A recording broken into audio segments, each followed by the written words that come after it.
But Focus Motown and Eicher Motors is stuck in the slow lane as it battles competition blues and deals with demand slowdown. But can Royal Enfield see a turnaround? So that's exactly the question my colleague Ajaya Sharma posed to Eicher MD Siddhartha. Here's an excerpt of that chat. Firstly, the stock market's been extremely kind to us as well, or extremely supported us a lot over the last decade, and this is what happens. I mean, it's you know, when there's one negative, then it's sort of you extrapolate 10 years to the negative. When there was a few positive signals, then you extrapolate 10 years to the positive, right? That's generally the trend. But I take all of this with a pinch of salt. For us, we keep things very real. I mean, it would have been very easy. So everyone's reacting very terribly to our December numbers where we're down 13%. Fair enough. I mean, I can understand why.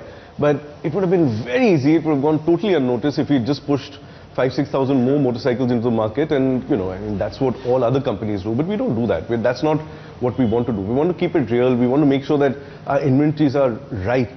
They're not there to satisfy a couple of investors or media. That's not how we operate. Because we're looking at this from an extremely long-term perspective, and a few blips here and there will only weed out, let's say, people who are not perhaps very long-term investors, and that's okay with me actually. That's you know, I'm a long-term investor, and I hope all the others who are there are similar, and they believe in our story, and our story is still intact. I mean, we're on the premiumization trend. We're doing gorgeous things in India, and in the world market. I mean, stores like this, we have 850 plus stores. There's nothing like this in India. There's absolutely nothing. We are going to talk about some of these gorgeous machines and the new Interceptor and GT, which I'm personally considering to get on. But before that, let's analyze the factors which have been responsible for this. Absolutely. Which have come together.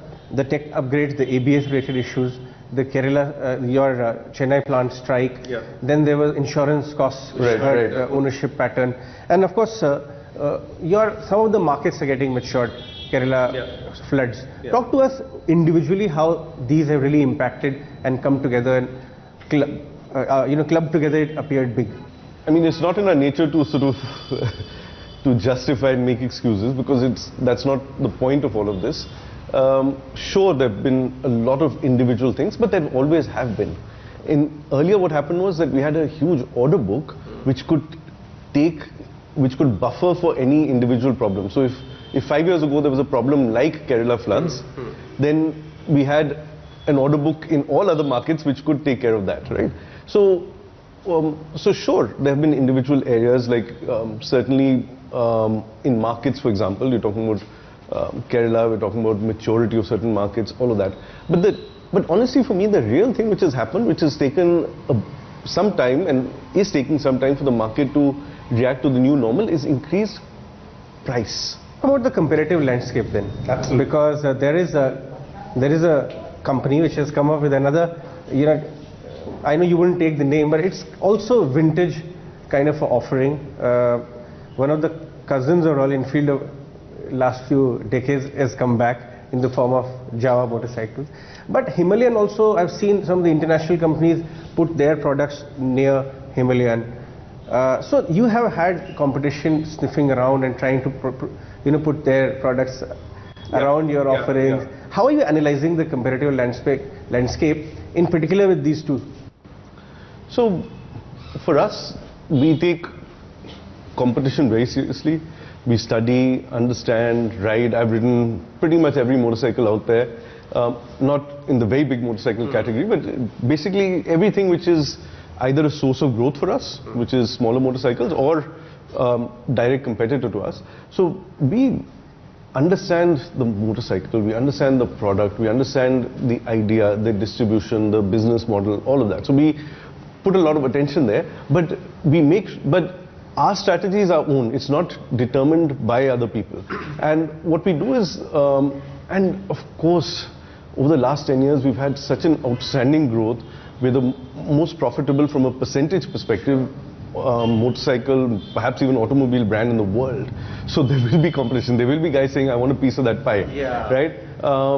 And that's what's happening. And we've had competitors come in from all sides. We've had competitors come in from the Indians, the Japanese, the Indo-Japanese, the Americans, Europeans, all of that. So there's competitors all over. And we're competing with some of the biggest companies in the world.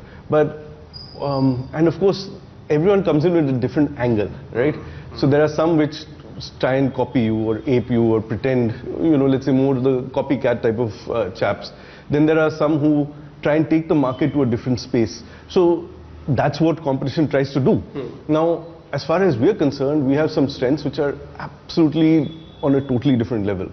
Our distribution, our brand, our residual value, our understanding of consumer, our community, all of those things are at a totally different level.